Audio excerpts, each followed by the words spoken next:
Yes, student, today our topic is extracellular matrix. What is ECM? तो ECM को हम बोलते हैं सेल के आउटसाइड जो कॉम्प्लेक्स नेटवर्क है, जो पॉलीसेकेराइड से प्रोटीन से बना हुआ एक नेटवर्क है, आप उसको बोल रहे हो ECM, जो हमको मिल रहा है सेल के बाहर, आउटसाइड द सेल। तो ECM क्या है? Extra cellular matrix, non living dynamic structure है, नॉन लिविंग डायनामिक नेटवर्क है, प्रोवाइड करता है। अब देखो इसका काम क्या है।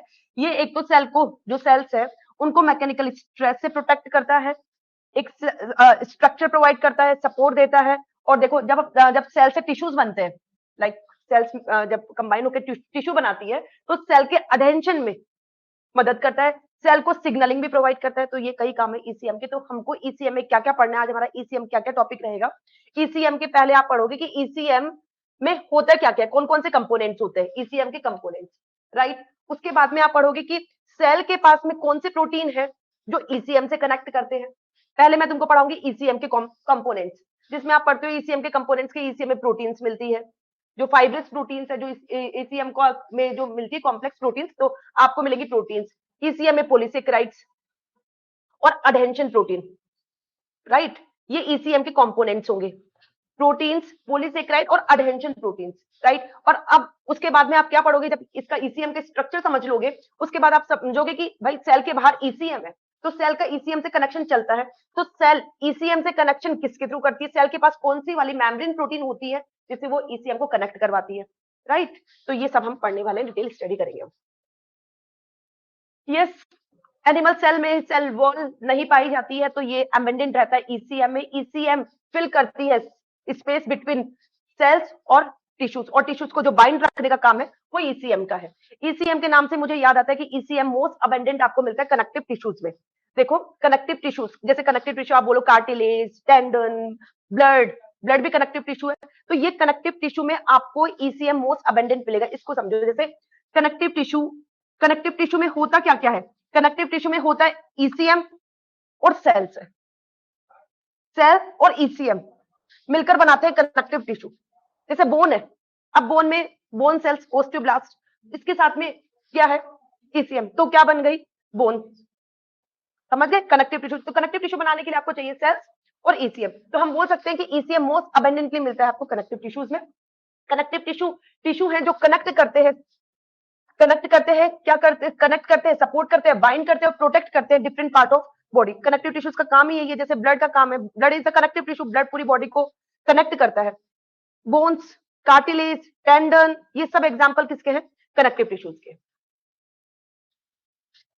और आपको मोस्ट अबंडेंट जो ईसीएम है कनेक्टिव टिश्यूज में दिखने वाला है। देखो ये तीन तरह के कनेक्टिव टिश्यू हम देखते हैं, loose connective tissue, dense connective tissue और स्पेशलाइज्ड कनेक्टिव टिश्यू।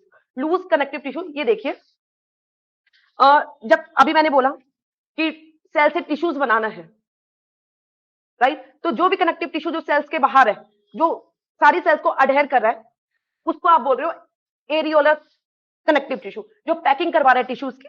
जैसे ये तुमको देखने को मिलता है एडिपोज में, जहां पर फैट का स्टोरेज होता है। डेंस कनेक्टिव टिश्यूज, ये आपको मिलता है, ये डेंस है, थोड़ा सा डेंस है। ये टेंडन क्या होते हैं बताइए। टेंडन जो बोन को मसल से अटैच करते हैं, तो बोन्स को मसल से अटैच करवाने के लिए, जैसे बोन्स और मसल्स का कनेक्शन होता है, और बोन्स और मसल्स का कनेक्शन होता है ईसीएम के थ्रू। और कौन सा वाला ईसीएम रहता है, टेंडन। टेंडन में होगा क्या, अब मैंने पूछा व्हाट इज टेंडन। टेंडन एक कनेक्टिव टिश्यू, और कनेक्टिव टिश्यू में आपको क्या देखने को मिलता है, सेल्स और ईसीएम, ठीक है।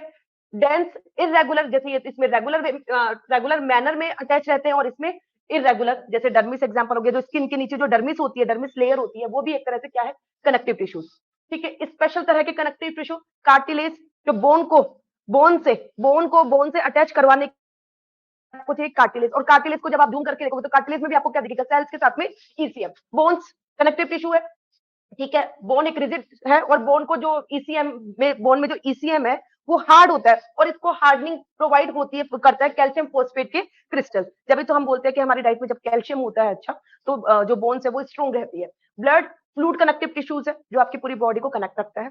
तो ये सब कनेक्टिव टिश्यूज के एग्जांपल, बस मैं इतना समझा रही हूँ कि आपका जो कनेक्टिव टिश्यूज है उसमें मोस्ट अबंडेंटली ईसीएम पाया जाता है। जैसे कनेक्टिव टिश्यू बोलते हो, connective tissue equals ECM plus sales.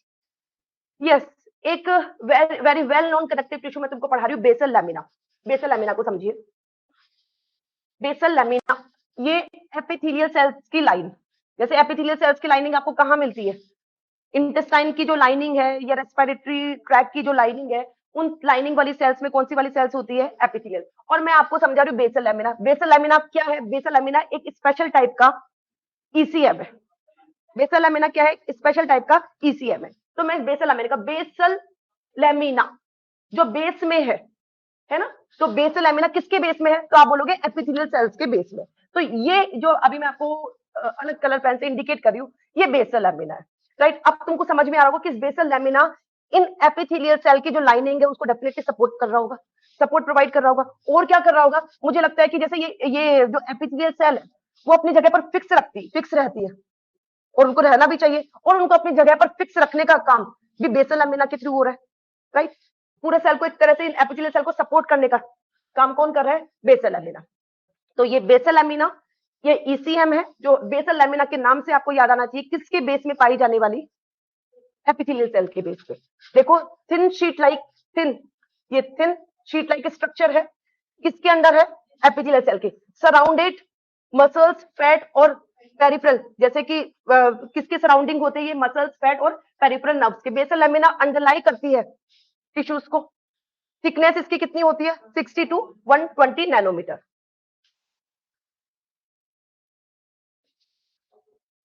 Function बताओ बेसल लैमिना का। अभी मैंने बताया बेसल लैमिना सारी जो टिश्यूज है उसको ऑर्गेनाइज कर रही है एक तरह से। जैसे अभी एपिथेलियल सेल की आपने लाइनिंग के नीचे देखा, तो एपिथेलियल सेल्स को ऑर्गेनाइज कर रही है, तो मैं बोल सकती हूँ टिश्यू का ऑर्गेनाइजेशन कर रही है। रिपेयर, जैसे कोई भी जब इंजरी होती है तो रिपेयरिंग करने में ईसीएम मदद करता है। परमेबिलिटी बैरियर, आप चाहते हो कि एपिथेलियल सेल एक ही प्लेस पे रहे और एपिथेलियल सेल्स के अंदर एक मतलब किसी की एंट्री ना हो, तो एक तरह से किसकी जैसे काम करेंगी? बैरियर की जैसे। सेल माइग्रेशन करवाने देंगी, सेल को एक प्लेस से दूसरी प्लेस पर माइग्रेट होने देंगी? नहीं होने देंगी। अगर सेल को एक प्लेस से दूसरी प्लेस पर माइग्रेट करना होगा तो सेल को सिक्रेट करने पड़ेंगे प्रोटीएज, और वो कैंसर सेल की प्रॉपर्टी होती है। कैंसर सेल प्रोटीएज, मेटेलोप्रोटीएज सिक्रेट करता है, जिसके कारण जब सेल में कैंसरस प्रॉपर्टी हो जाती है उसके बाद में वो मेटेलोप्रोटीएज सिक्रेट करेगा, जिससे ईसीएम में उपस्थित प्रोटीन का डिग्रेडेशन होगा और cell one place to another place migrate कर सकते हैं। तो मैंने आपको बेसल लैमिना समझाया। बेसल लैमिना के नाम से आपको समझना है कि एपिथेलियल सेल के नीचे जो एक शीट लाइक स्ट्रक्चर है उसको आप बोल रहे हो बेसल लैमिना, जिसको आप और इंफॉर्मेशन लोगे, राइट? अब ये देखो, मैंने बोला कि सेल के आउटसाइड जो एक कॉम्प्लेक्स नेटवर्क है उसको आप बोल रहे हो ईसीएम, और इस कॉम्प्लेक्स नेटवर्क में there lot of proteins, lot of polysaccharides, ठीक है? अब आपको ये समझना है कि ये प्रोटीन्स, ये पॉलीसेकेराइड्स, ये कौन बना रहा है? भाई सेल के बाहर जो इंग्रेडिएंट है, सेल के बाहर जो इंग्रेडिएंट है जिसको आप ईसीएम बोल रहे हो, इस मैट्रिक्स को, ये ईसीएम के प्रोटीन्स या पॉलीसेकेराइड्स, इनका सिंथेसाइज कर कौन रहा है? तो इसका आंसर है fibroblast cell. Fibroblast cell main है ईसीएम की प्रोड्यूसिंग सेल। ये सिक्रेट करती है ईसीएम में एक बहुत इंपॉर्टेंट प्रोटीन पाया जाता है कोलेजन। जैसे तुम कोलेजन नाम सुनते हो तुमको याद आना चाहिए ईसीएम में पाया जाने वाला प्रोटीन। तो ये कौन सिक्रेट कर रहा है? फाइब्रोब्लास्ट। कोलेजन मेजर प्रोटीन है, और अदर जो ईसीएम के कंपोनेंट्स है it is that is secreted by fibroblast cell, right? तभी तो जैसे कि हमको कोई भी इंजरी हुई तो उस इंजरी वाली प्लेस पर फाइब्रोब्लास्ट सेल पहुंचती है, फाइब्रोब्लास्ट सेल माइग्रेट करके पहुंचती है और प्रोटीन्स को बनाती है, उन पॉलीसेकेराइड्स को बनाएगी जो ईसीएम को रिपेयर करेगा। तो इंजरी और हीलिंग वाले प्लेस पर आपको किसका माइग्रेशन दिखता है? फाइब्रोब्लास्ट। फंक्शन क्या है? फाइब्रोब्लास्ट का सिक्रेट करती है ईसीएम के प्रोटीन जैसे कोलेजन को, और हेल्प करती है टिश्यू रिपेयर और वाउंड हीलिंग में। क्लियर? तो आप बस अभी इस इंफॉर्मेशन के साथ में चल रहे हो। सेल के बाहर जो एक कॉम्प्लेक्स नेटवर्क है दैट इज ईसीएम, और ईसीएम की जो प्रोटीन्स है that are secreted by fibroblast. Yes, ECM को अब हम देखते हैं कि ईसीएम में है क्या क्या। आप कॉम्प्लेक्स नेटवर्क बोल रहे हो, तो ईसीएम को जब हम देखा तो ईसीएम में दिखे हमको प्रोटीन, कार्बोहाइड्रेट और अडहेंशन प्रोटीन, जिसके हम वन बाय वन करके डिटेल समझेंगे। ईसीएम में कौन से प्रोटीन्स है? अभी मैंने बोला ईसीएम का मेन प्रोटीन जो ईसीएम की स्ट्रक्चर बनाता है दैट इज कोलेजन, और एक और protein elastin. Collagen strength provide करता है और मेजर प्रोटीन है ईसीएम का। और इलास्टिन जैसे लंग्स है, लंग्स एक ही शेप में रहता है या लंग्स को शेप चेंज करनी होती है? जब ब्रीदिंग, जब एयर इन होती है तो साइज एक्सपैंड होता है, फिर बाद में साइज कॉन्ट्रैक्ट होता है। तो इसका मतलब लंग्स में इलास्टिसिटी है, और इस इलास्टिसिटी के लिए कौन सी वाली प्रोटीन होनी चाहिए? ईसीएम में इलास्टिन, राइट? तो ये आप इन दोनों की डिटेल समझोगे, कोलेजन की और इलास्टिन की। और कोलेजन और इलास्टिन क्या कर रही है, एक तरह से ईसीएम को स्ट्रक्चर दे रही है। तो मैं बोल सकती हूँ ईसीएम की स्ट्रक्चरल प्रोटीन कौन सी हुई, कोलेजन और इलास्टिन। सेकंड, ईसीएम में कार्बोहाइड्रेट मिलते हैं, कौन से वाले कार्बोहाइड्रेट मिलते हैं इसमें, इसमें मिलते हैं glycosaminoglycan. Glycosaminoglycan के कारण, ग्लाइकोज अमीनो ग्लाइकन के कारण आपका ईसीएम जेल लाइक स्ट्रक्चर में मिलेगा, हाइड्रेट रहेगा, जिसकी डिटेल में जब ये तुमको समझाऊंगी तब पूरी डिटेल से समझाऊंगी। नेक्स्ट, ईसीएम में और क्या मिलता है, अडेंशन प्रोटीन। अडेंशन प्रोटीन क्या होता है वो देखो, मैं बोल रही हूँ सेल के बाहर जो कॉम्प्लेक्स नेटवर्क है उसको आप बोल रहे हो ईसीएम, राइट। और ईसीएम का कनेक्शन सेल के साथ होना जरूरी है। जो भी हमारे बाहर सेल के बाहर जो भी कॉम्प्लेक्स कंपाउंड्स होंगे उनके साथ में ईसीएम का कनेक्शन जरूरी है, क्योंकि ईसीएम से सेल को सिग्नलिंग में मिलती है।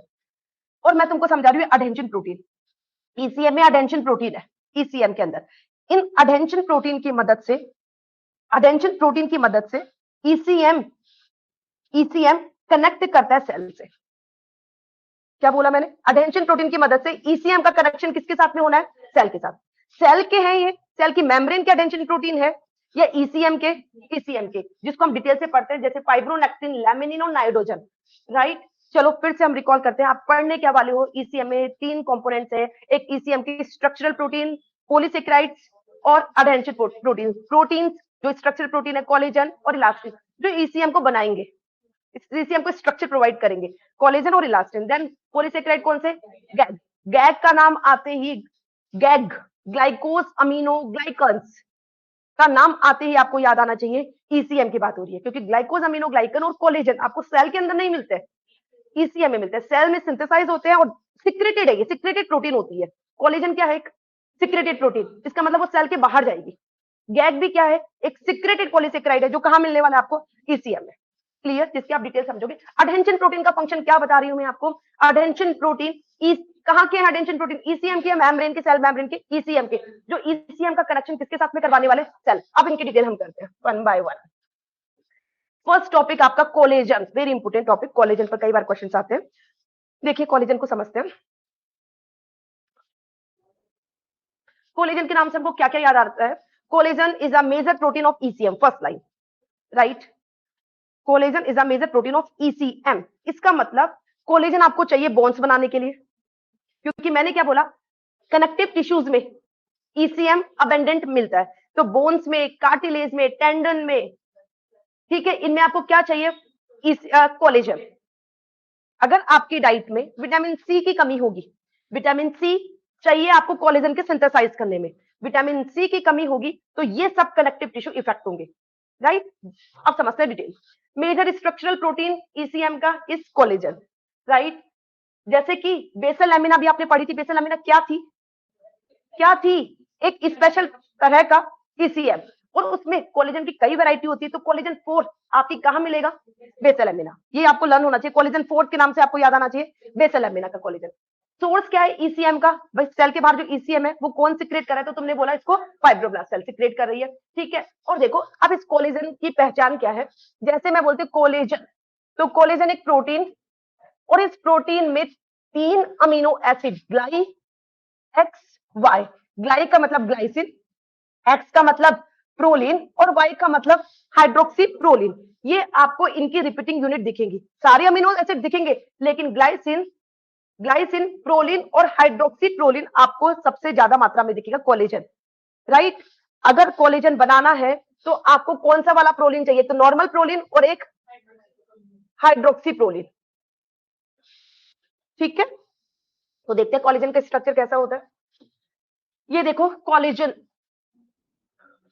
ये मैंने एक कोलेजन बनाया, एक कोलेजन बनाने के लिए आपको 3 अल्फा चेन चाहिए, 3 अल्फा चेन मिलकर बनाती है एक कोलेजन, इसको आप डिटेल समझने वाले हो।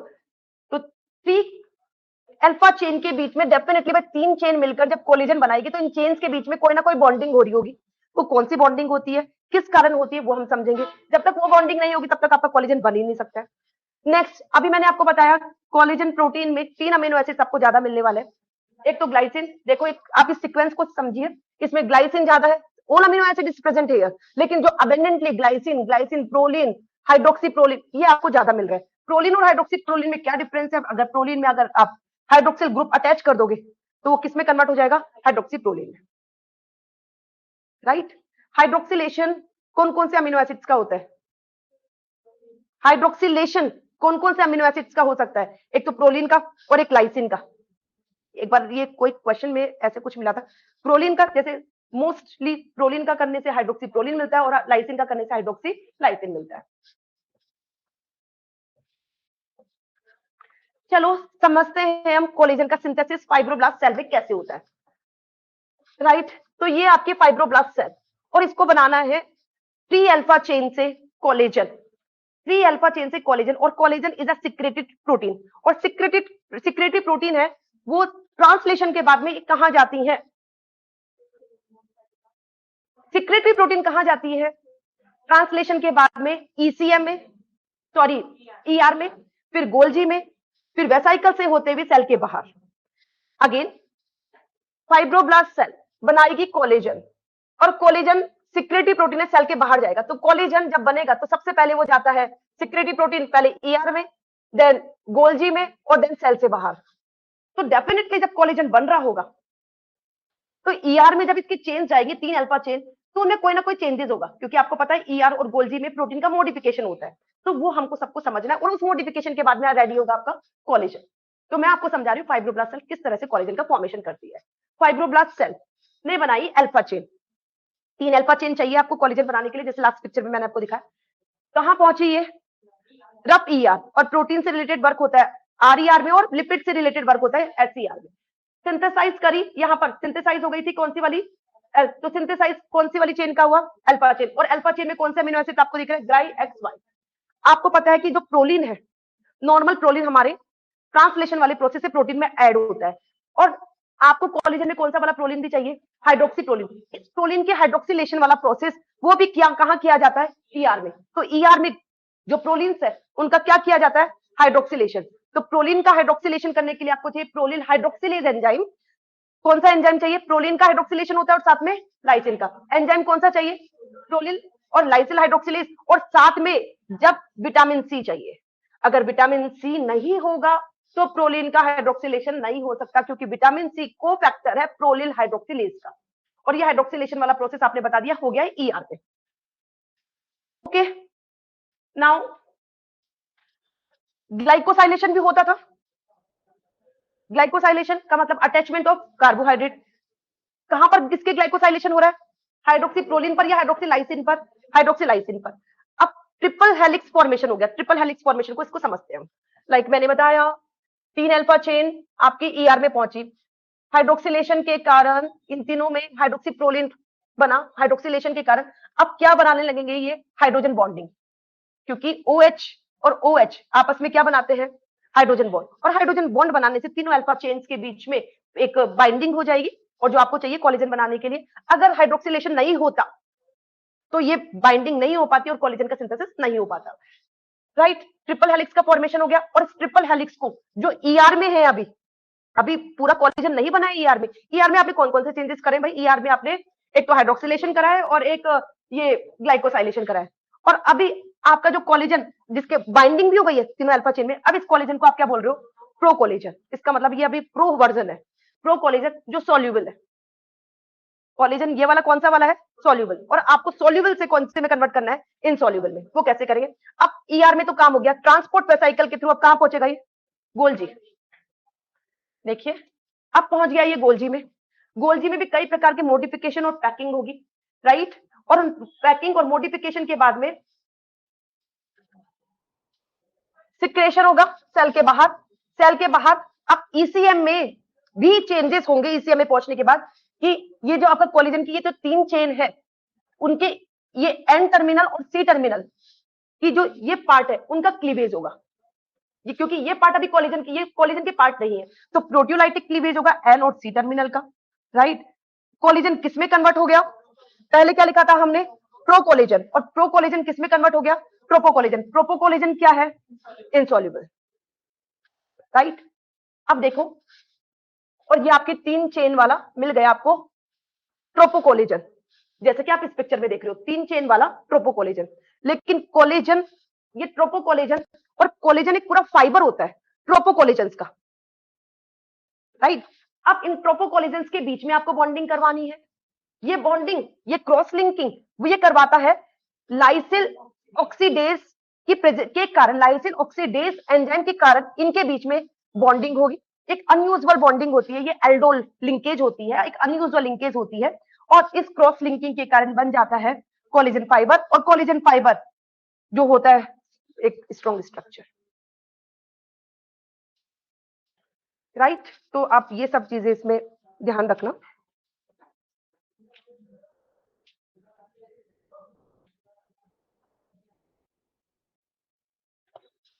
यस, रिवाइज करें अगेन। रफी यार, हाइड्रोक्सिलेशन, ग्लाइकोसाइलेशन, गोल्जी में चेंजेस हुए, प्रोटियोलाइटिक क्लीवेज हुए, फिर ईसीएम में एनओसी ट्रोपोकोलेजन में कन्वर्ट हुआ, लाइसिल ऑक्सीडेज के कारण, लाइसिल ऑक्सीडेज, लाइसिल जो लाइसिन का नहीं, लाइसिल ऑक्सीडेज जो लाइसिन का ऑक्सीडेशन करेगा और एल्डोल लिंकेज बनाएगा, उसको आप बोल रहे हो लाइसिल ऑक्सीडेज, और उस लिंकेज के कारण जो कोलेजन के जो ट्रोपोकोलेजन है उनमें लिंकिंग होकर क्या बनती है, कोलेजन फाइबर। अगर आपकी डाइट में विटामिन सी की डेफिशिएंसी है तो नो हाइड्रोक्सिलेशन, और नो हाइड्रोक्सिलेशन तो बनेगा वीक कोलेजन, और इससे कौन सी वाली डिजीज होगी, स्कर्वी। स्कर्वी डिजीज में कौन से वाले पार्ट्स इफेक्ट होंगे, इसी स्कर्वी डिजीज में कौन से वाले पार्ट, जैसे कि बोन्स, जिनमें ईसीएम मिलता है, क्योंकि ईसीएम की मेजर प्रोटीन है कोलेजन। कोलेजन के हाइड्रोक्सिलेशन के लिए आपको चाहिए विटामिन सी। तुम समझ गए?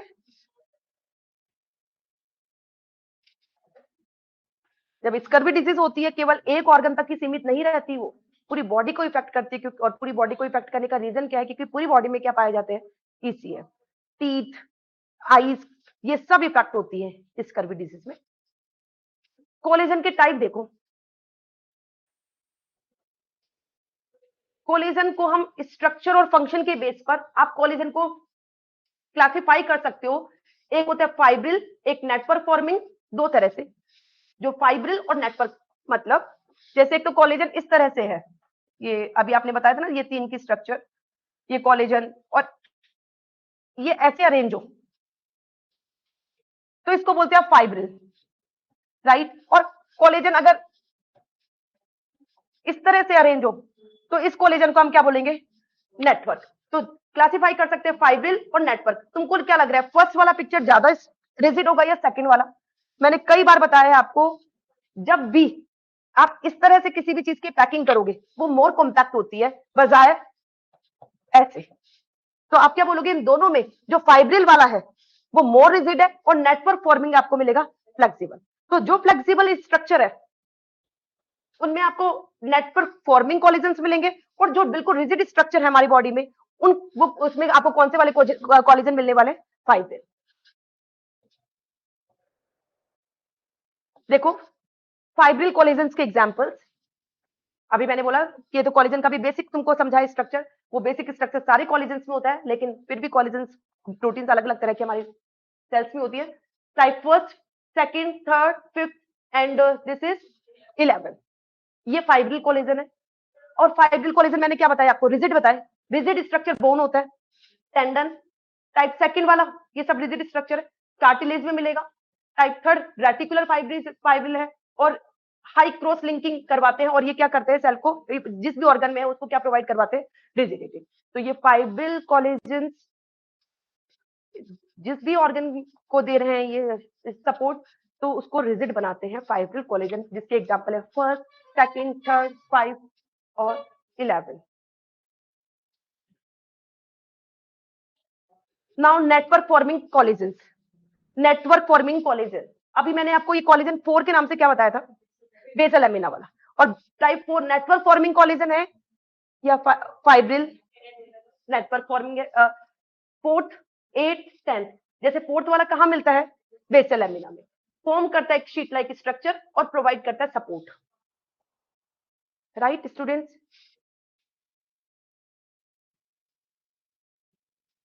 कुछ स्पेशल टाइप के कोलिजन जैसे कि 5, 6, 7, ये एंकरिंग कोलिजन है।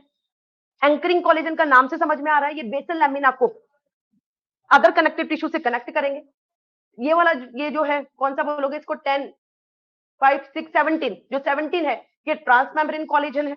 ट्रांसमेम्ब्रेन कोलेजन है और ये सेल का किससे, मैट्रिक्स से इंटरेक्शन करवाएंगे। नाउ क्रॉस लिंकिंग कॉन्सेप्ट क्या बोल रहा है, जिस कोलेजन में जितनी क्रॉस लिंकिंग होगी,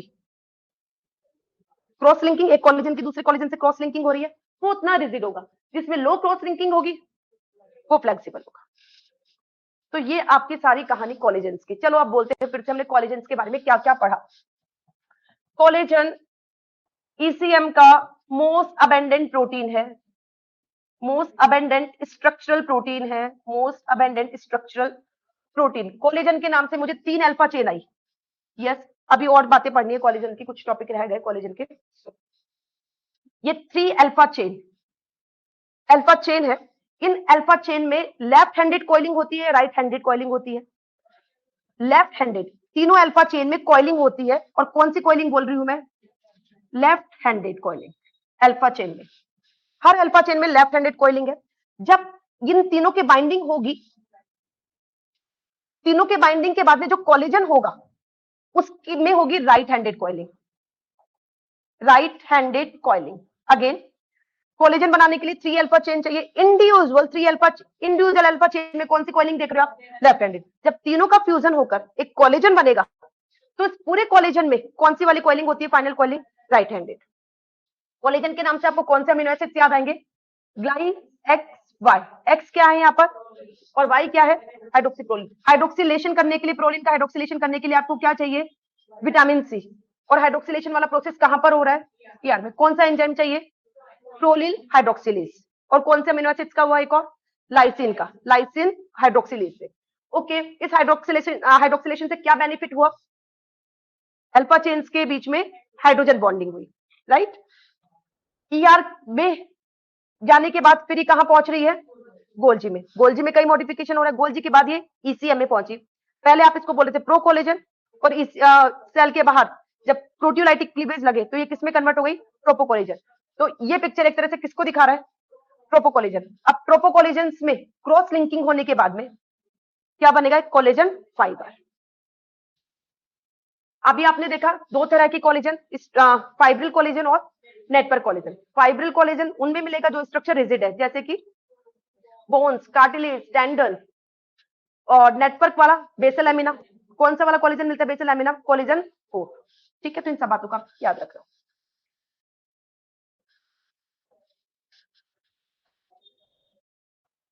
नाउ नेक्स्ट स्ट्रक्चरल प्रोटीन हमारी ईसीएम की, दैट इज इलास्टिन। ईसीएम की एक और स्ट्रक्चरल प्रोटीन, ईसीएम की स्ट्रक्चरल प्रोटीन आपने कोलेजन डन कर ली है, और अब आप पढ़ रहे हो ईसीएम की नेक्स्ट प्रोटीन इलास्टिन। नाम से मुझे समझ में आ रहा है ये प्रोवाइड करवाती है, इस प्रोटीन के कारण मिलती है इलास्टिसिटी, जैसे कि लंग्स को, स्किन को, आर्टरीज को, राइट। रिच होता है इसमें कौन सा अमीनो एसिड, जैसे कोलेजन में ग्लाई एक्स वाई था, इसमें कौन सा अमीनो एसिड होता है, ग्लाइसिन, प्रोलिन। हाइड्रोक्सी प्रोलिन आपको केवल किसमें दिखेगी, कोलेजन में। यहाँ पे नॉर्मल प्रोलिन है, लाइसिन है। मतलब इसमें नॉन, और एक और चीज है इसमें इलास्टिन में नॉन पोलर अमीनो एसिड्स का नंबर ज्यादा होता है। नॉन पोलर अमीनो एसिड्स के नंबर ज्यादा होने के कारण इलास्टिन का नेचर कैसा होता है, flexible.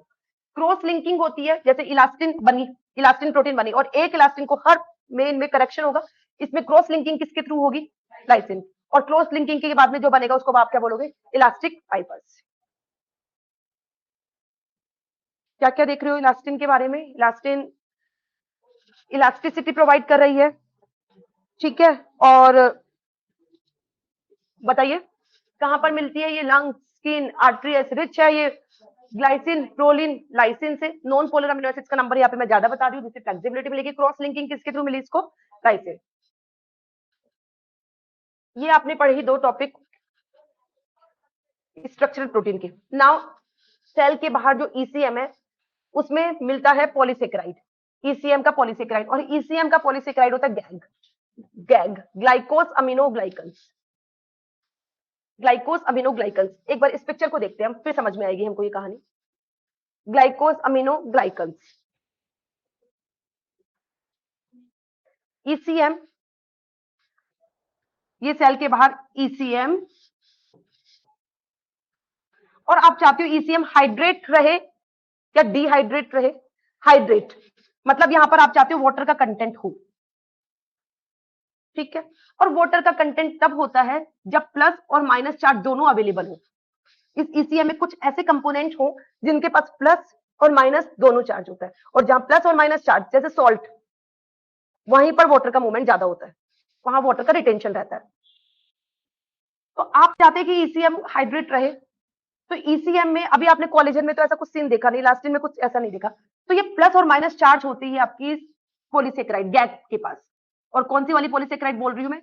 Gag, glycosaminoglycan. इस पर आप glycosaminoglycans, glycosaminoglycans, इन पॉलीसेक्राइड पर होता है नेगेटिव चार्ज। कौन सा वाला चार्ज? नेगेटिव। और ये पॉजिटिव चार्ज से बाइंडेड रहते हैं। अब बताओ, हो गया ना पॉजिटिव और नेगेटिव, तो वाटर का रिटेंशन आपको कहां दिखेगा? ईसीएम में। गैग के ऊपर में कौन सा चार्ज बनाना है हमको? गैग पर नेगेटिव, और नेगेटिव चार्ज के पास कौन सा चार्ज आएगा? पॉजिटिव। और पॉजिटिव नेगेटिव के कारण ईसीएम का नेचर क्या रहेगा? हाइड्रेट। और आपको समझना है कि ग्लाइकोज अमीनो ग्लाइकन होता क्या है ये, ठीक है। ये देखो, ये जो मैं हाईलाइट कर रही हूँ ना, ये वाले पार्ट, ये गैग है। ये पूरा स्ट्रक्चर गैग का नहीं है, ये पूरा स्ट्रक्चर है प्रोटियोग्लाइकन्स का, क्योंकि इस स्ट्रक्चर में आपकी प्रोटीन भी ऐड है।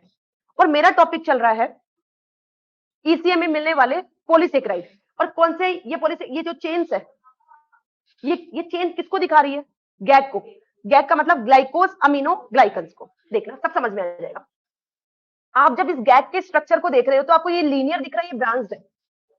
आप कंफ्यूज मत हो ना, जैसे कि एग्जामिनेशन में आपको ये पूरा पिक्चर अगर दिमाग में आया तो आप इसको पक्का से ब्रांच्ड करोगे, लेकिन ये it's not the part of the GAG, it's the part of the proteoglycan. ये तो प्रोटीन है और एक कार्बोहाइड्रेट, और अभी मेरा टॉपिक केवल ये चल रहा है, right.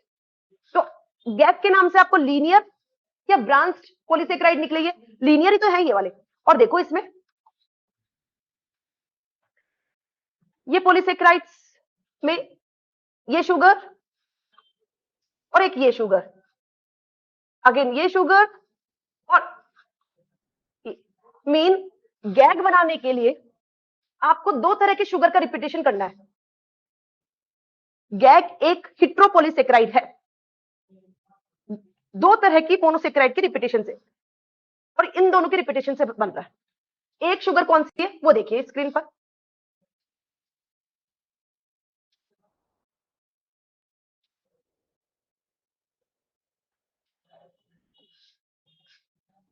Gag, glycosaminoglycan, glycosaminoglycan. और ग्लाइकोज अमीनो ग्लाइकन के नाम से मुझे याद आता है, it's a very important component of ECM. Gag बनाने के लिए आपको शुगर, दो तरह की शुगर, एक शुगर होती है, बोलो, एक शुगर होती है अमीनो शुगर और एक होती है एसिड शुगर। अमीनो शुगर और एक शुगर होगी एसिड शुगर, जो अभी मैं बता दी हूं। फिर दोबारा अमीनो शुगर, फिर एसिड शुगर। अमीनो शुगर बनाते हैं, अमीनो शुगर जैसे आपने बनाया एन एसिटिल ग्लूकोज अमीन, ये सीओ, ये ग्लूकोज का पिक्चर हम सबको बनाना आता है, OH OH, इस तरह से CH2OH, एक और ग्लूकोज, राइट। अगर ग्लूकोज में, या यहाँ पे गैलेक्टोज भी हो सकता है, यहां पर CONH2, कौन सा वाला मैंने बनाया? ये एन एसिटिल ग्लूकोज अमीन। तो एक तरह से कौन सी शुगर हो गई? क्या यहाँ पे अमीन ग्रुप लगा है, अमीनो शुगर। एक दूसरी शुगर एसिड शुगर, देखना CH2OH होता है नॉर्मल शुगर में, अगर CH2OH की जगह COOH होगा, COOH, तो इस शुगर में COOH के कारण आप इसको क्या बोलोगे? Acid sugar. अमीनो शुगर और एसिड शुगर, अब इन दोनों में लिंकिंग हो जाए 1,4। नेक्स्ट यहां पर अमीनो आई, फिर एसिड आई, फिर अब कौन आएगी? अगेन अमीनो, फिर एसिड, फिर अगेन अमीनो एसिड। तो इसका मतलब गैग बनाने के लिए आपको दो शुगर का रिपीटेशन करना है। तो मैं बोल सकती हूँ गैग पॉलीसेक्राइड है, डाइसेक्राइड का या मोनोसेक्राइड का? डाइसेक्राइड। इन दोनों के रिपीटेशन से पूरा गैग बनेगा, जिसमें से एक शुगर है अमीनो शुगर और एक शुगर है एसिड। आपको याद आना चाहिए गैग इज अ गैग, एक रिपीटिंग, ठीक है, ना कि मोनोसेक्राइड। अगर एन एसिटिल ग्लूकोज अमीन, एन एसिटिल ग्लूकोज अमीन होता तो आप क्या बोलते? Polysaccharide of monosaccharide. लेकिन यहाँ पर एक अमीनो शुगर और एक एसिड शुगर, तो इन डाइसेकेराइड की रिपीटेशन से जो शुगर बन रही है, जो पॉलीसेकेराइड बन रहा है, उसको आप बोल रहे हो गैग। क्या बोला मैंने? ये unbranched, long unbranched repeating disaccharide है, मेजर ईसीएम का कंपोनेंट है, और एसिड के कारण, एसिड में कौन सा वाला चार्ज होता है? Negative charge, right. और इसमें आपको एक और चीज नोट कर देनी है जो इसमें नोट नहीं हुई, दोनों शुगर में एक शुगर है अमीनो शुगर गैग में, और सेकंड शुगर कौन सी है? Acid sugar. जैसे कि अमीनो शुगर को आप क्या बोल सकते हो? एन एसिटिल ग्लूकोज अमीन, ये लिखना होगा आपको, ग्लूकोज अमीन। और एसिड शुगर जैसे कि ग्लूकोयूरोनिक एसिड, ग्लूकोयूरोनिक एसिड या आइडो यूरोनिक एसिड। जब भी आप यूरोनिक एसिड नाम सुनते हैं, आपके दिमाग में आना चाहिए ये शुगर है जिसके 6 नंबर वाला कार्बन CH2OH के फॉर्म में ना होकर CWH के फॉर्म में। तो इन दोनों शुगर के रिपीटेशन से बनेगा हमारा गैग। और गैग किसका मेजर कंपाउंड है? ECM का। तो ये ध्यान रखना, amino sugar N acetyl glucosamine भी हो सकती है, एन एसिटिल ग्लैक्टोजामिन भी हो सकता है, और एक होता है एसिड शुगर जिसको आप बोल रहे हो यूरोनिक एसिड, तो ग्लूकोयूरोनिक एसिड या आइडोयूरोनिक एसिड। अब इस पिक्चर को समझिए, जो ये पिक्चर है स्क्रीन पर। अब बताइए इसमें मैं क्या बोल रही हूं, ये वाला जो पार्ट है ये किसको इंडिकेट कर रहा है? गैग को। और ये पूरा पिक्चर क्या है? जिसमें कार्बोहाइड्रेट प्रोटीन के साथ में जुड़ी है, उस पूरे पिक्चर को आप क्या बोल रहे हो? प्रोटियोग्लाइकन। जब गैग पर क्वेश्चन आएगा तो आपको केवल ये पिक्चर याद आना चाहिए, है ना। और जब आपको प्रोटियोग्लाइकन पर बात आएगी तब ये पूरा पिक्चर, जो एक ब्रश की जैसे लग रहा है अपन को, ब्रश जैसे बॉटल साफ करने वाली जो ब्रश होती है, उसमें क्या होता है? एक बीच में एक सॉलिड स्ट्रिंग, फिर राइट, और ये वाला पार्ट तो क्या हो गया? गैग, और ये जो बीच में जो है वो प्रोटीन। और इस पूरी पिक्चर को आप कब क्या बोलोगे? प्रोटियोग्लाइकन। और इन पार्ट को आपने क्या बोला? गैग। देखो गैग में आपको क्या क्या दिखा स्टूडेंट्स? एक तो uronic acid, uronic acid 6 number वाला कार्बन आपका CWH के फॉर्म में, और एक NH2 ग्रुप, ठीक है। तो एक आपको दिखने वाली है एसिड शुगर और एक अमीन शुगर, राइट। आगे बढ़िए। कई तरह के गैग, ग्लाइकोजामिनोग्लाइकन्स के एग्जांपल। अगर आपको क्वेश्चन पेपर में हाइलोयूरोनिक एसिड दिखे तो घबराना नहीं, ये एक गैग का टाइप है। कॉन्ड्रियोटिन सल्फेट मोस्ट भी जैसे कि आपने इस पिक्चर में देखा, सल्फर। सल्फर कौन सा वाला गैग है जिसमें सल्फर नहीं पाया जाता? हाइलोयूरोनिक एसिड। और इन सब में सल्फेट सल्फेट मिलेगा, कॉन्ड्रियोटिन sulphate, डरमेंटिन sulphate, heparin sulphate, keratin sulphate. These all are example of gag. Yes, ये आ गए। गैग की repeating unit uronic acid plus amino sugar. कौन सा वाला चार्ज? एक तो CWH के कारण और एक सल्फेट के कारण। मोस्ट ऑफ गैग सल्फेटेड होता है, या all GAG are sulphated? Most of. अगर ऑल गैग आर सल्फेटेड होता है तो ये आपका स्टेटमेंट गलत होगा, क्योंकि hyaluronic acid non sulphated. Bind करता है ये किससे? सोडियम से, because it have negative charge. और किससे बाइंड करेगा? सोडियम से। और तो कौन सा वाला स्ट्रक्चर बनाएगा? एक hydrate jail form like structure बनाएगा, हाईली हाइड्रेटेड होता है, जिसके कारण ये रेजिस्ट होता है कंप्रेशन से। समझ में आ गया होगा gag. Yes, gag hydration lubrication provide करता है, शॉक एब्जॉर्प्शन, तो ये सब। एक और चीज यहां पर क्या लिखी है? गैग ECM में प्रोटीन के साथ में मिलकर क्या बनाता है? प्रोटियोग्लाइकन। प्रोटियोग्लाइकन का पिक्चर मैंने क्या बनाया था अभी? प्रोटियोग्लाइकन ब्रश की लाइक, ये सॉलिड स्ट्रक्चर जो क्या है? प्रोटीन। और इसके चारों तरफ गैग ब्रांच है या अनब्रांच्ड है? प्रोटियोग्लाइकन तो एक ब्रांच स्ट्रक्चर दिख रहा है, लेकिन आपका गैग है ना, अनब्रांच है। ये आपको स्टेटमेंट क्वेश्चंस में मिला है, तो ध्यान देना स्टूडेंट इन सब चीजों पर। और देखना इस पिक्चर में प्रोटियोग्लाइकन दो नेम होता है, ग्लाइकोप्रोटीन और एक होता है प्रोटियोग्लाइकन, फर्स्ट और सेकंड। दोनों में ही कार्बोहाइड्रेट प्लस प्रोटीन, इसमें भी कार्बोहाइड्रेट प्लस प्रोटीन है और इसमें भी कार्बोहाइड्रेट प्लस प्रोटीन। लेकिन जब ग्लाइकोप्रोटीन है तो प्रोटीन ज्यादा और कार्बोहाइड्रेट कम, और प्रोटियोग्लाइकन्स में कार्बोहाइड्रेट ज्यादा और प्रोटीन कम। ये ध्यान रखना। प्रोटियोग्लाइकन में मोस्ट पार्ट कार्बोहाइड्रेट का है और लेस प्रोटीन है, और जब ग्लाइकोप्रोटीन बनाते हैं तो मोर पार्ट प्रोटीन का होता है और उसमें अटैच होती है लेस कार्बोहाइड्रेट। हाइलोरोनिक एसिड क्या था? Non sulphated gag, largest gag. जो गैग है आपका प्रोटीन से अटैच है ना, लेकिन कौन सा वाला गैग प्रोटीन से अटैच नहीं होता, ये भी आपको ध्यान रखना है, हाइलोरोनिक एसिड। ये देखिए इंपोर्टेंट शीट, प्रोटियोग्लाइकन बनाने के लिए क्या क्या चाहिए? प्रोटीन, कोर प्रोटीन और गैग। तुम मुझे बता सकते हो ये प्रोटीन कहां से आ रही होगी? प्रोटियोग्लाइकन बनाने के लिए प्रोटीन कहां से आ रही होगी? डेफिनेटली सेल सिक्रेट कर रही है, राइट? तो प्रोटियोग्लाइकन बनाने के लिए जो आपको कोर प्रोटीन चाहिए वो सेल सिक्रेट कर रही है, और जो सेल सिक्रेट करती है वो प्रोटीन पहले ईआर में, फिर गोल्जी में। अब मेरी बात पूरी ध्यान से सुनना। जैसे कि अभी आपने ये पिक्चर बनाया, आपने एक चीज नोटिस करी यहां पर, ये प्रोटीन आपका कार्बोहाइड्रेट से बाइंड है, मान लिया, लेकिन ये कौन सा अमीनो एसिड है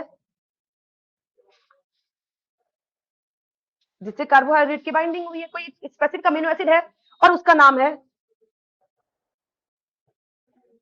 सिरिन। यहाँ पे तुम नोटिस करो ओ लगा है और ओ एच सिरिन के पास।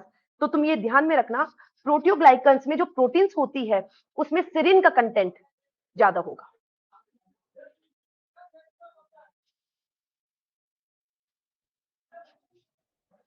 अगेन ईसीएम में पहुंचना है,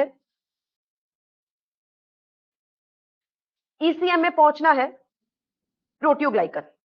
एक बार तुम सोचो कि ईसीएम में प्रोटियोग्लाइकन कैसे पहुंचेगा, राइट?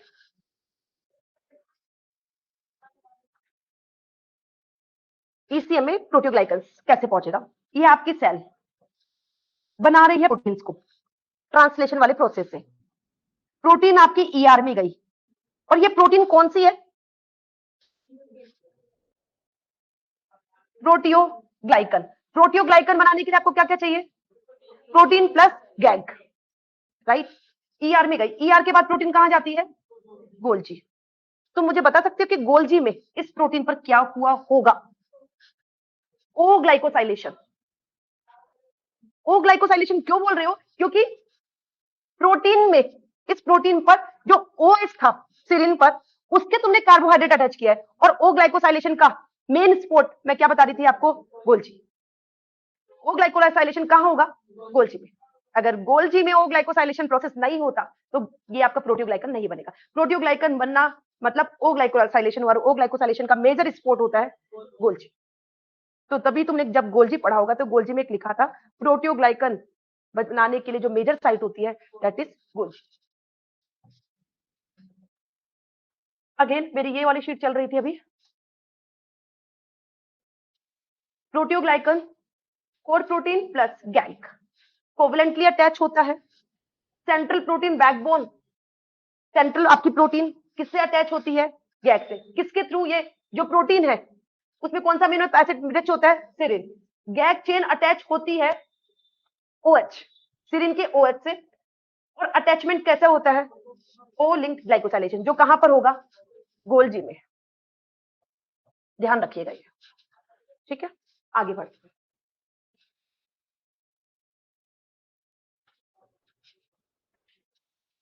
टॉपिक हमारा चल रहा था ईसीएम, और ईसीएम में हमने क्या क्या पढ़ लिया अभी तक उस बात को मैं समझाती हूँ। ईसीएम में अभी आपने देखा ईसीएम के स्ट्रक्चरल प्रोटीन, जो ईसीएम की स्ट्रक्चर को देते हैं दैट इज कोलेजन और इलास्टिन। नेक्स्ट फिर आपने पढ़ा ईसीएम में और क्या पाया जाता है जो ईसीएम को हाइड्रेट रखता है, तो आपने लिखा गैग। और फिर आप बता रहे थे कि मोस्ट ऑफ गैग है ना वो किससे बाइंड रहते हैं? प्रोटीन से, और क्या बनाते हैं? प्रोटियोग्लाइकन। कौन सा वाला गैग एक्सेप्शन है इसका? हाइलोरिनोनिक एसिड, राइट? और आपको जब स्टार्टिंग में मैंने ये टॉपिक स्टार्ट किया था तो मैंने बोला था ईसीएम के कंपोनेंट्स स्ट्रक्चरल प्रोटीन हो गया, पॉलीसेक्राइड्स हो गया, अब थर्ड बच रहा है आपका एडेनिन प्रोटीन। अडेंशन प्रोटीन का काम क्या बताया था आपको? ईसीएम में पाए जाने वाले अडेंशन प्रोटीन का क्या काम है? ईसीएम का सेल के साथ में कनेक्शन करवाएंगे, राइट? तो अब पढ़ते हैं हम अडेंशन प्रोटीन। तो अडेंशन प्रोटीन क्या है? ये ईसीएम की कॉन्स्टिट्यूएंट है जो रिस्पॉन्सिबल होते हैं। किसके लिए रिस्पॉन्सिबल होते हैं? लिंकिंग करवाते हैं ये मैट्रिक्स को, मतलब ईसीएम के कंपोनेंट्स को एक दूसरे के साथ में, और किसके साथ में? सेल के सरफेस से। देखना भी आप पढ़ोगे जब इसके एग्जांपल तब सबको समझ में आ जाएगा। तो ईसीएम में पाए जाने ये हमारी सेल के बाहर, और ये कई तरह के ईसीएम के कंपोनेंट्स, और मैंने यहाँ पे बनाया अडेंशन प्रोटीन। ये आपस में लिंकिंग करा के किसके साथ में लिंक कराएंगे? सेल सरफेस से। कैसे कराएंगे वो देखिए। कौन कौन से प्रोटीन होते हैं adhesion protein? Very well known, fibronectin, fibronectin, laminin और नाइट्रोजन। ये 3 अडेंशन प्रोटीन होती है। आपको बिल्कुल ये लर्न करनी पड़ेंगी। जैसे ही मैं ईसीएम के अडेंशन प्रोटीन का नाम लेती हूँ, तुम्हारे दिमाग में तीनों प्रोटीन आनी चाहिए, फाइब्रोनेक्टिन, लैमिनिन और नाइट्रोजन। और उससे पहले जो कोलेजन और इलास्टिन थी वो स्ट्रक्चरल प्रोटीन थी, तो डोंट बी कंफ्यूज्ड। फाइब्रोनेक्टिन के देखिए, फाइब्रोनेक्टिन के स्ट्रक्चर समझो पहले।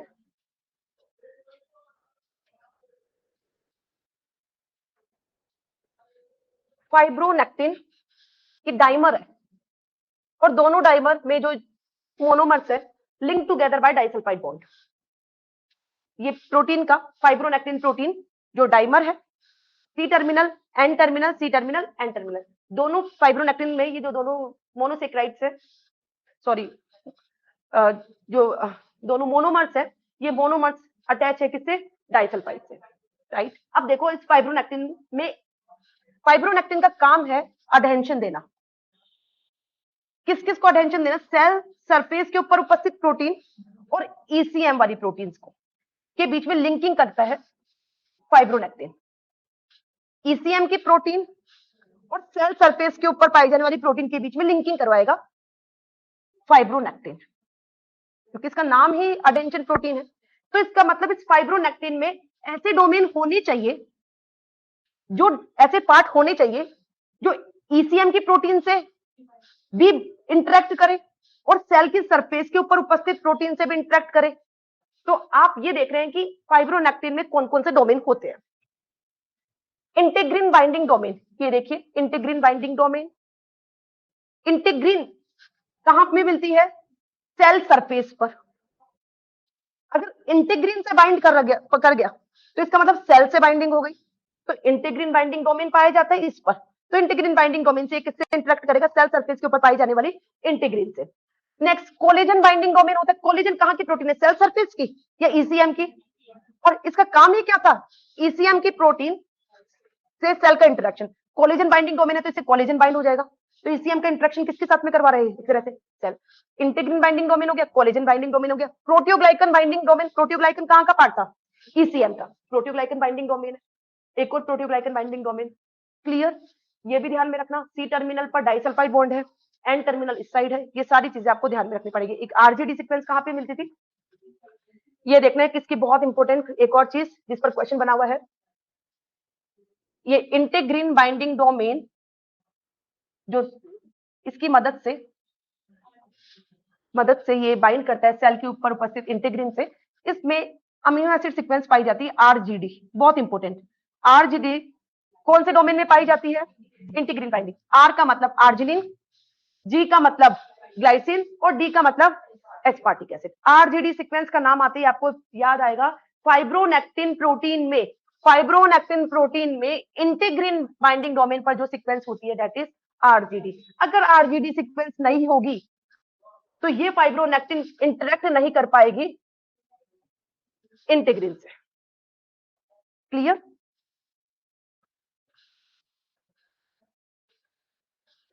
फाइब्रोनेक्टिन की बात चल रही है। फाइब्रोनेक्टिन अडेंशन ग्लाइकोप्रोटीन ऑफ ईसीएम, समझाइए मुझे। ईसीएम का ग्लाइकोप्रोटीन है और अडेंशन क्यों बोल रहे हो? क्योंकि अडेयर करवा रहा है सेल को ईसीएम से, कनेक्ट करता है, कनेक्ट सेल को कनेक्ट करवा रहा है किससे? ईसीएम से। डाइमरिक है, 2 चेन देखी थी, एन और C, N C, linked by multiple, इसमें क्या थे? Binding domain. कौन कौन से बाइंडिंग डोमेन थे? इंटीग्रिन बाइंडिंग डोमेन, जिससे सेल से बाइंड हो रही थी, सेल के इंटीग्रिन से। Collagen binding domain, heparin sulphate का मतलब प्रोटियोग्लाइकन, राइट। आरजीडी सीक्वेंस किसमें मिल रही थी? Integrin binding domain. क्लियर? चलो बताइए, ये जो फाइब्रोनेक्टिन है उसके टाइप देखिए। दो तरह के फाइब्रोनेक्टिन, एक तो ब्लड प्लाज्मा में सॉल्युबल फॉर्म में पाए जाने वाला, और एक सेल्यूलर फाइब्रोनेक्टिन जो इनसॉल्युबल फॉर्म में होता है। दो फॉर्म में पाया जाता है, प्लाज्मा फाइब्रोनेक्टिन और सेल्यूलर फाइब्रोनेक्टिन। समझते हैं हम। Plasma fibronectin soluble blood protein है। आपको पता है ब्लड क्लोटिंग में फाइब्रोनेक्टिन का इंपॉर्टेंट रोल होता है, राइट। फाइब्रोनेक्टिन जो फाइब्रिल बनाता है, जो मैं तुमको ब्लड क्लोटिंग में समझाऊंगी। तो प्लाज्मा में जो फाइब्रोनेक्टिन है वो कौन सी वाली फॉर्म वाला है? सॉल्युबल, जो किसमें मदद करेगा? क्लोटिंग में। जबकि cellular fibronectin insoluble ECM protein है, जो किसमें मदद करेगा? अडेंशन में और माइग्रेशन में। ठीक है। फाइब्रोनेक्टिन का काम अडेंशन एंड माइग्रेशन। जैसे अभी मैंने बोला ना कि फाइब्रोनेक्टिन सेल को ईसीएम से कनेक्ट करवा रहा है, तो सेल है अपनी, वो ईसीएम से कनेक्ट हो रही है किसकी मदद से? फाइब्रोनेक्टिन, जो ईसीएम का प्रोटीन है। सेल को मानो ईसीएम से अडहेर होना है, कौन मदद करेगा? फाइब्रोनेक्टिन। सेल को एक प्लेस से जब दूसरी प्लेस पे जाना होता है तब भी कौन मदद करता है माइग्रेशन में? फाइब्रोनेक्टिन। प्लाज्मा फाइब्रोनेक्टिन जो कहां मिलेगा आपको? ब्लड में सॉल्युबल फॉर्म में। प्लाज्मा फाइब्रोनेक्टिन का काम क्या बता रही हूं मैं तुमको? ब्लड क्लोटिंग में हेल्प करना। और जो सेल के बाहर जो ईसीएम में है वो कौन सा वाला है? सेल्यूलर फाइब्रोनेक्टिन, जो इनसॉल्युबल फॉर्म वाला है। फाइब्रोनेक्टिन का काम सेल को अडहेर करने में, सेल माइग्रेशन में। जब सेल माइग्रेट करती है ना, तो फाइब्रोनेक्टिन की मदद से वो वॉल पर स्टिक होती हुई मूव करती है। टिश्यू रिपेयर में काम आती है, एम्ब्रियोनिक डेवलपमेंट में काम आती है। नॉर्मल सेल सिक्रेट करती है हाई फाइब्रोनेक्टिन, स्ट्रॉन्ग अडेंशन। लेकिन जो कैंसर सेल है वो लो फाइब्रोनेक्टिन सिक्रेट करती है, जिसे वीक अडेंशन दिखाती है, और वो मेटास्टेसिस प्रॉपर्टी ले लेती है। तो ये आपने पढ़ा फाइब्रोनेक्टिन। फाइब्रोनेक्टिन में कौन कौन से बाइंडिंग डोमेन थे? डाइमर थी, integrin binding domain, collagen binding domain, proteoglycan binding domain. RGD sequence कहां देखी? इंटीग्रिन। ध्यान रखना है स्टूडेंट्स ये सब चीजें। Now laminin. लेमिनिन आप टॉपिक पढ़ रहे हैं अडेंशन प्रोटीन, आपने वन टॉपिक कंप्लीट किया, दैट इज फाइब्रोनेक्टिन। लेमिनिन एक और एग्जांपल अडेंशन प्रोटीन का, लेमिनिन को। लेमिनिन का पिक्चर देखिए। और मैंने आपको क्या समझाया है कि जो अडेंशन प्रोटीन है उसमें क्या क्या होना अनिवार्य है, अडेंशन प्रोटीन में क्या क्या होना जरूरी है। मैनी बाइंडिंग डोमेन, जो ईसीएम की प्रोटीन से भी बाइंड करे और सेल की सरफेस की प्रोटीन से भी बाइंड करे। अब लेमिनिन में भी आप देखते हैं, देखोगे कि क्या ये होता है। मुझे तो लेमिनिन के नाम से देखो सबसे पहले कौन सा वाला ईसीएम याद आता है? लेमिनिन बेसल लैमिना की मेजर प्रोटीन है। तभी तो basal lamina, laminin basal lamina में मेजर अडेंशन प्रोटीन कौन सी है? लेमिनिन। देखते हैं students.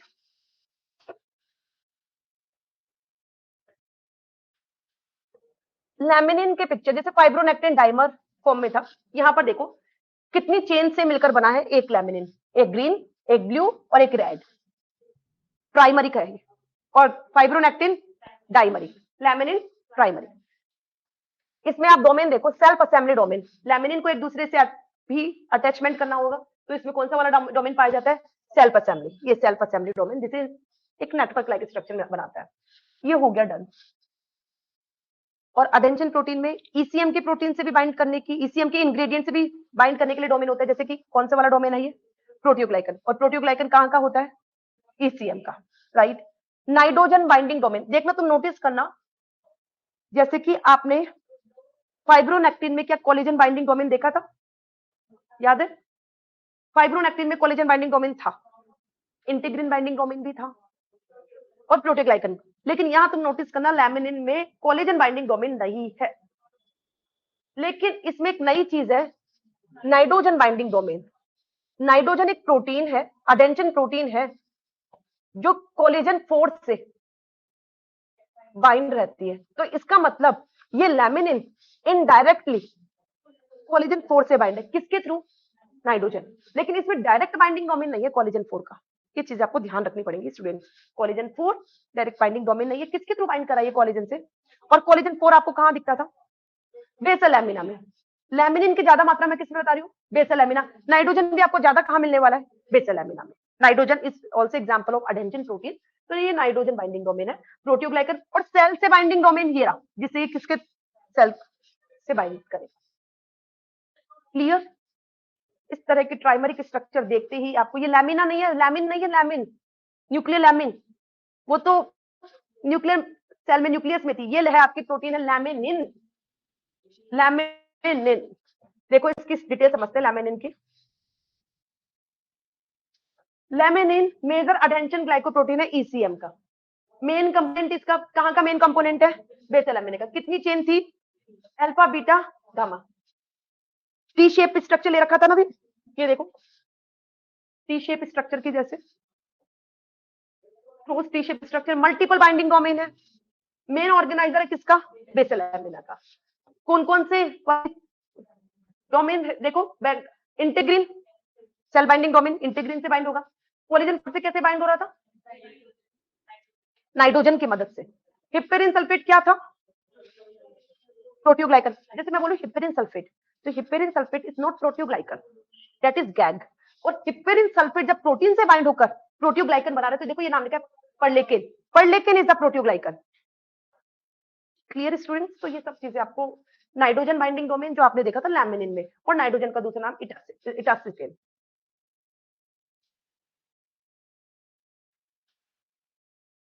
एंटासिटिन।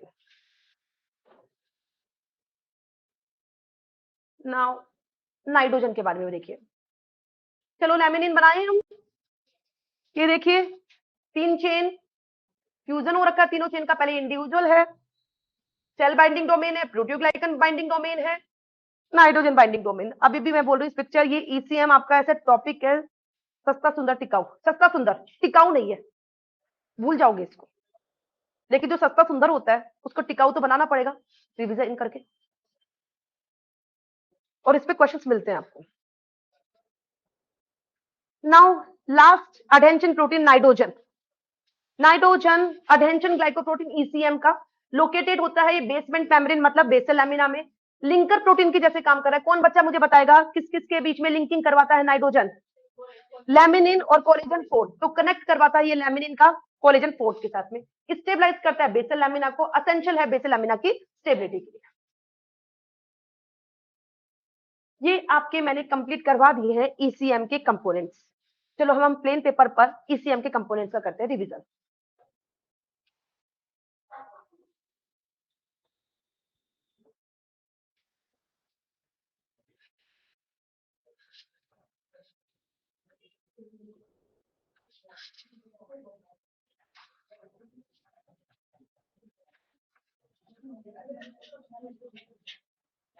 Structural protein, adhesion protein, GAG. Structural protein में आपने 2 एग्जांपल पढ़े। कोलेजन कौन देता है? Fibronectin cell, elastin. कोलेजन का आपने पिक्चर देखा था पूरा, 3 अल्फा चेन, और कोलेजन के नाम से आपको ग्लाय एक्सपाई। तीनों अल्फा चेन में लेफ्ट हैंडेड कोलिंग थी, और कोलेजन में फाइनल आपको right handed collagen. Right, collagen का आपने सिंथेसिस समझ लिया था। इलास्टिन इलास्टिसिटी प्रोवाइड करता है। अडेंशन प्रोटीन जो सेल का ईसीएम के साथ में कनेक्शन करवाते हैं। कहां पे पाए जाते हैं? ये ईसीएम में पाए जाते हैं। बताइए एग्जांपल। फाइब्रोनेक्टिन जो डाइमर फॉर्म में थी, ऐसी थी ना फाइब्रोनेक्टिन का पिक्चर, दोनों के बीच में डाइसल्फाइड बॉन्ड थे, ठीक है ना। इसमें कई बाइंडिंग डोमेन थे, जैसे कि proteoglycan binding domain, integrin binding domain और कोलेजन बाइंडिंग डोमेन, जो मैंने आपको डिटेल समझाया था। सेकंड थी आपकी लैमिनिन। लैमिनिन जो ऐसे ट्राइमरिक था, इसमें बाइंडिंग डोमेन था nitrogen binding domain, cell binding domain और प्रोटियोग्लाइकन डोमेन। थर्ड मैंने आपको बताया नाइट्रोजन। नाइट्रोजन भी एक अडेंशन प्रोटीन है। नाइट्रोजन का नाम से मुझे आता है लिंकर, किस किस के बीच में लिंक करवाती है? लैमिनिन और कोलेजन 4, ठीक है। Now gag. गैग क्या था? ग्लाइकोजमिनोग्लाइकन जो पॉलीसेकेराइड है, पॉलीसेकेराइड है, इसकी रिपीटिंग यूनिट डाइसेकेराइड थी, डाइसेकेराइड में एक था अमीनो शुगर और एक थी यूरोनिक एसिड शुगर, राइट। और गैग की वजह से नेगेटिव, जो मोस्ट ऑफ गैग है वो प्रोटीन के साथ में मिलकर क्या बना रहे थे, प्रोटियोग्लाइकन। और जो आपको मैंने प्रोटियोग्लाइकन की डिटेल भी बताई है, प्रोटीन और कार्बोहाइड्रेट का अटैचमेंट ओ ग्लाइकोसाइलेशन से होगा, जो गोल्जी में होगा। सेरिन रिच होती है, जो कोर प्रोटीन होती है। कौन सा वाला प्रोटीन, कौन सा वाला गैग चाहिए बाइंड होता है प्रोटीन से, हाइलेरोनिक एसिड, राइट स्टूडेंट्स। अब तुमको क्या पढ़ना है ईसीएम के कंपोनेंट्स के बाद में, ये तो बात हो गई सेल के बाहर ईसीएम के कंपोनेंट।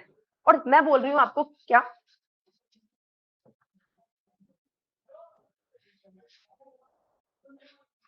सेल के बाहर कॉम्प्लेक्स ईसीएम आप डन कर चुके हो, और ईसीएम की प्रोटीन पूरी तरह से रेडी है सेल के साथ में इंटरैक्ट करने के लिए। ईसीएम के कंपोनेंट्स कंप्लीटली रेडी है। और ईसीएम में ऐसे आपने देखे अडहेंशन प्रोटीन थे जो ईसीएम के साथ का सेल के साथ में इंटरेक्शन करा रहे थे। लेकिन सेल भी तो कुछ एफर्ट्स लगाएगा, सेल के पास में सेल मेम्ब्रेन पर ऐसे कौन से प्रोटीन है जो ईसीएम का और सेल का इंटरेक्शन करवाएंगे, वो मैं तुमको पढ़ा रही हूँ, राइट। मेरा जो अब टॉपिक चल रहा है ट्रांस मेम्ब्रेन प्रोटीन, मेम्ब्रेन में मिलने वाले प्रोटीन, दो तरह के प्रोटीन मैं तुमको पढ़ाऊंगी जो अब टॉपिक है। ये प्रोटीन, दो तरह के प्रोटीन जो सेल का ईसीएम के साथ में कनेक्शन करवाएंगे और सेल के साथ में इंटरेक्शन करवाएंगे। समझ गए स्टूडेंट्स, आपका क्या टॉपिक चल रहा है, सेल का ईसीएम के साथ में कनेक्शन कौन से प्रोटीन कराएंगे, और सेल के साथ में जो सेल की मेम्ब्रेन पर उपस्थित है, ठीक है। तो एक बार हम ले लें क्या ब्रेक।